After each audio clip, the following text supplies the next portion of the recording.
sorti hier. Il est dispo depuis hier. Et Thibaut Texer l'a testé. L'homme inspiré de ce début d'émission. Exactement. Ça va très bien. Et oui, pour ceux qui ne connaissent pas ce jeu FM pour les intimes, c'est ça. L'entraîneur a été démis de ses fonctions. Il est à présent au chômage.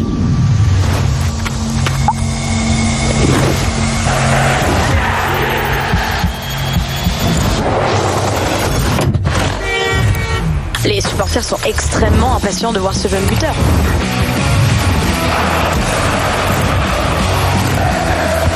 Oh quel but! Une décision fantastique de l'entraîneur. Voilà, alors ça c'est pour la présentation 3 étoiles. Dans la réalité, ça ressemble plutôt à ça. On dirait une sorte de version glamour et paillettes de Excel, des tableaux, des lignes et des chiffres. Et pourtant, ce jeu va ruiner ma vie sociale et mes nuits. L'un ne va pas sans l'autre. Une fois n'est pas coutume, je vais m'empresser de rentrer chez moi, mettre des pâtes à cuire, allumer mon ordi, lancer Football Manager 2020, reprendre ma partie 3 heures plus tard. Je mange mes spaghettis froids et trop cuits, puisqu'après avoir bouclé mon mercato, j'ai voulu tester la recrue pour laquelle je viens de dépenser les derniers billets alloués par mon club. Défaite 3-0 pour la première journée de championnat face à un autre promu. Le moral de mes joueurs est en berne. Je m'énerve en conférence de presse, oui, parce qu'on peut le faire sur Football Manager. Le président menace de me virer. C'est un peu ça, franchement, la vie d'un joueur de FM. Ah, c'est un petit peu ça. Et en effet, on perd facilement la tête et la notion du temps, quand même, dessus, en effet. Ah, c'est vrai que tu te la joues poète, tu caricatures un peu, mais c'est vraiment passionnant. C'est passionnant, exactement, parce que en fait, là, j'ai grossi un peu les traits, mais si vous rêvez d'un parcours à la José Mourinho, rien que lui, ce jeu est fait pour vous. En 20 ans, c'est devenu un jeu mythique. Près de 600 000 joueurs, presque 900 000 acteurs du ballon rond sont référencés dans la base de données. Présidents, entraîneurs, médecins, kinés, recruteurs, sans oublier les joueurs. Ils sont plus de 350 000. Pour les trouver, il y a 1 millier de scouts dans le monde qui suit ces joueurs jusqu'à la 8e division pour trouver les futurs pépites. Chaque année, environ 1 million d'exemplaires sont vendus à travers le monde. 2 millions l'an dernier. Et tout a commencé au début des années 90. Et oui, aux prémices, le jeu ressemble à son époque et s'appelle Championships Manager, créé par les frères Collier. Il s'associe à un homme, un fan de ce jeu. C'est Miles Jacobson qui a usé de tous les moyens possibles pour son pouvoir pour intégrer l'équipe. First, doing data. As a scout and as a tester, I actually swapped 2 tickets to see Blur to be a tester on Championship Manager 2 because I was working in the music industry at the time. Alors Olivier Gall, vous avez commencé votre carrière de joueur sur l'équivalent de Foot Manager, c'était en 1998. Plus tard, vous lancez votre propre chaîne et jouez en direct sur Twitch. Vous représentez la France à la première édition de la Copa Manageria, c'était en 2017. Vous ne gagnez pas. Non, malheureusement. Je perds en quart de finale contre l'Écosse. Mais oui, mais cela nous a qui pas. Gagne, tu te souviens ou pas? Norvège. Ah ouais. Norvège a gagné. Attends, Il fait froid. Voilà. Donc du coup, voilà. Donc vous êtes tout de même interpellé par Sport Interactive et devenez à 31 ans ce que l'on rêve tous de faire. C'est ambassadeur Football Manager. Et il y en a qu'un. Mais ça consiste en quoi? Donc, comme j'ai dit à Nico, c'est moi qui gère tous les réseaux sociaux pour le territoire français, mais aussi les relations presse, l'événementiel et d'autres éléments, donc les liens avec les joueurs pros, etc.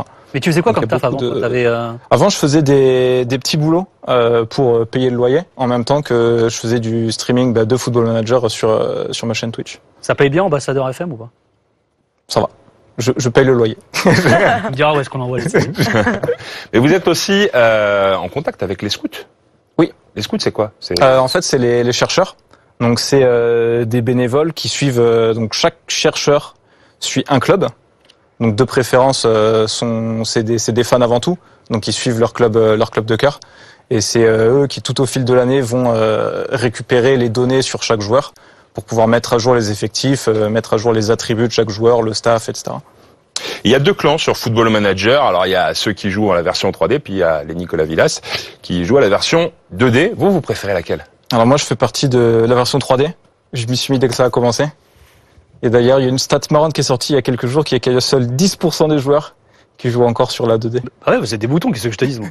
Non mais sérieux. Moi, j'y arrive pas, moi, je te dis. Le jour où vous ferez des vrais graphismes, peut-être que, tu vois. Justement, une association avec un jeu FIFA, PES, c'est possible ou pas? Est-ce que c'est imaginable? C'est difficile. Une des politiques de Football Manager, c'est que de Sports Interactive en faisant Football Manager, c'est que le jeu soit accessible au plus de personnes possible, donc au plus de matériel différent possible. Donc si le moteur de jeu augmente trop de niveau, on perd cette capacité-là. Donc je pense pas que aux grandes dames de beaucoup de personnes qui le souhaitent. Oui, on a tous rêvé de pouvoir prendre les manettes et de jouer, exactement. Et il y a de vrais joueurs, il y a beaucoup de vraies stats. La question qu'on peut se poser, est-ce qu'il n'y a pas un manque de réalisme quelque part quand on voit par exemple votre composition que vous avez tweetée il y a pas très longtemps avec Monaco. Vous êtes en 2021-2022 et vous avez réussi à faire venir Mbappé, recruter Pogba, Kanté. 3 salaires très très élevés, très chers. Hein, il y a Varane et Fabinho aussi. Ouais, Varane et Fabinho, mais bon, voilà, ça fait beaucoup. Vous avez fait comment? C'est impossible à imaginer ça dans la vraie vie. En fait, oui et non. Ce qu'il faut savoir, c'est que pour en arriver là, j'ai vendu pour à peu près 600 millions de joueurs aussi. Donc j'ai fait un très gros vide. En fait, t'as pris un autre entraîneur dans un autre club et puis t'as acheté les joueurs à un prix gonflé. On a tous fait ça. Non. Alors je l'ai fait, mais pas là. Ça fait longtemps que je le fais plus. Mais j'ai abusé entre guillemets du fait que Monaco a un effectif pléthorique de joueurs qui ont un gros potentiel. Et donc du coup, ils ont rapidement une valeur marchande décente.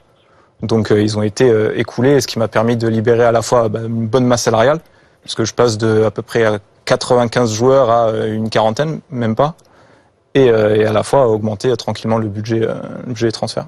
Et Football Manager, ça permet aussi de révéler des pépites. Vous allez voir la composition qu'on a fait ici à Footissime pour vous montrer un petit peu les pépites qu'a révélé ce jeu.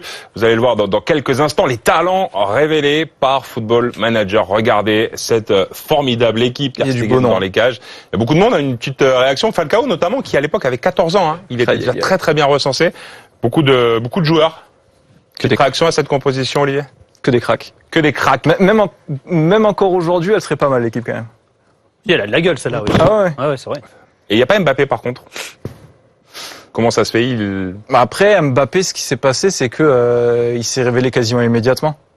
Donc, il a moins eu le facteur des joueurs plus type sud-américain ou d'autres qui ont été bons dans FM pendant plusieurs saisons avant d'exploser vraiment sur le devant de la scène européenne. Mbappé a commencé à jouer, il a été incroyable tout de suite. Quasiment. Il a fait un petit passage la saison d'avant, mais le buzz Mbappé a commencé immédiatement presque. Donc il y a moins cet effet. Mais il était déjà pas mal du tout. C'est déjà pas mal. Dès qu'il arrive dans le jeu. Puisqu'on est dans les pépites, est-ce qu'il y a 2-3 noms qui pourraient ressortir là pour ceux qui nous regardent ce soir en train de jouer devant Footissime? Attends, mais ça tu le sais ou pas? Vous mettez d'accord vous entre ambassadeurs sur les mecs vraiment? Ouais les gars, cette année c'est lui ou pas? Non. En fait, ce qui se passe, c'est que ça c'est les chercheurs qui s'occupent de ça. Moi, j'ai pas du tout mon mot à dire là-dessus, sur la base de données, etc. Non, mais tu peux le savoir, non? J'ai techniquement accès à la base de données, comme tous les joueurs l'ont maintenant avec l'éditeur en temps réel, machin, etc. Donc, je peux voir qui est bon, qui a sur le papier un bon potentiel, mais il n'y a aucune garantie que, par exemple, les joueurs à gros potentiel arrivent jusqu'au bout. Mais, alors, vous avez eu le nez moins creux aussi, enfin, vous. Football Manager, oui, en général, c'est... Tout est de sa c'est moi qui décide. Il y a les flops aussi, les flops de Footissime. Regardez, vous allez le voir, cette composition, ce 11 des gros flops de Football Manager, autrement dit des joueurs qui étaient surcotés et qui finalement n'ont pas fait la carrière qu'ils méritaient selon Football Manager. CV par exemple à Bursaspor. Aujourd'hui, il y a Doria, ancien joueur de l'OM dans cette composition. Kayson aussi, attaquant pépite du Barça, qui n'a pas joué la moindre match avec le club catalan. Aujourd'hui, il est en 2e division brésilienne. Voilà, pour cette composition. Une petite réaction peut-être? Tu vas rappeler que c'est les fans des clubs qui déterminent entre chercheurs donc les attributs des joueurs, donc il y a forcément un aspect un petit peu biaisé. Et au final, il y a un moment, j'imagine, il faut qu'ils se mouillent un petit peu sur certains attributs, sur un petit peu le potentiel, etc. Donc, vu la quantité de joueurs qu'il y a, c'est pas trop mal qu'il y ait que certains qui, au final, le flop, alors qu'ils sont très bons dans les FM. Et quelques nouveautés rapidement cette saison? La il principale nouveauté, il y en a pas, j'essaie de faire le tri.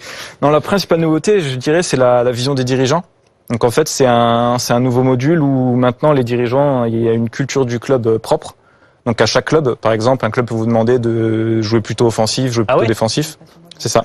de se faire un certain type de mercato, prendre des joueurs d'un certain âge, prendre des joueurs dans l'idée de les revendre, etc. Et les dirigeants sont beaucoup plus interviennent beaucoup plus si jamais ces cultures ne sont pas respectées.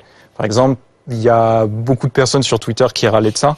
C'est que pendant la bêta où c'est un petit peu extrême l'intervention des dirigeants, il y a certains clubs où ils demandaient de recruter des joueurs français et les transferts de joueurs étrangers étaient tous annulés et interceptés par le comité qui disait...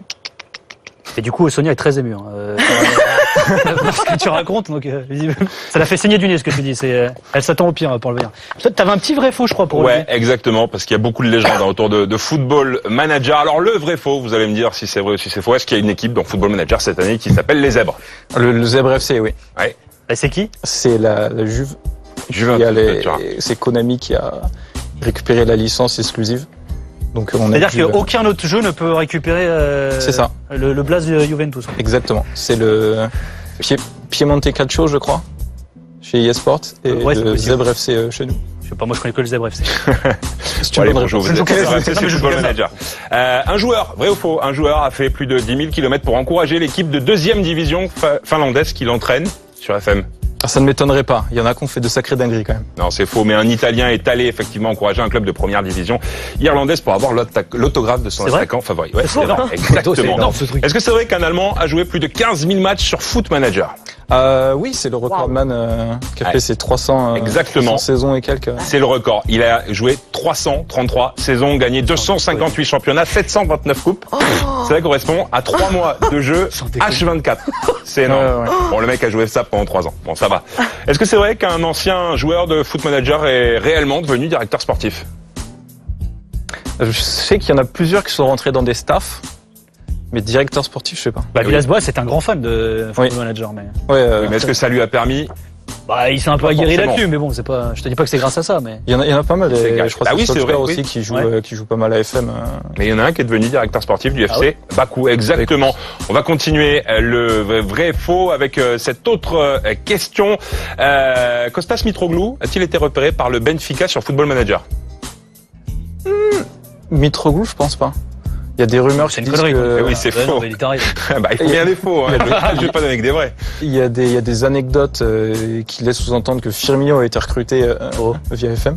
Par Hoffenheim Je crois que c'est Hoffenheim, ouais, il me semble. Bon, allez. Mais je ne peux ni confirmer ni infirmer. C'est vrai, est-ce qu'une étude a prouvé que Foot Manager était la cause de plusieurs dizaines de divorces en Angleterre? Oui, c'est vrai. Pas qu'en Angleterre. Il y en a beaucoup. Pas qu'en Angleterre. Selon le livre 35, selon le livre Stole My Life, Football Manager a ruiné ma vie. 35 divorces ont été prononcés avec Football Manager comme motif de séparation. C'est incroyable. Et une dernière question. Si je fais l'OM Champions Project une réalité sur le jeu en moins de 3 ans, vous me recrutez?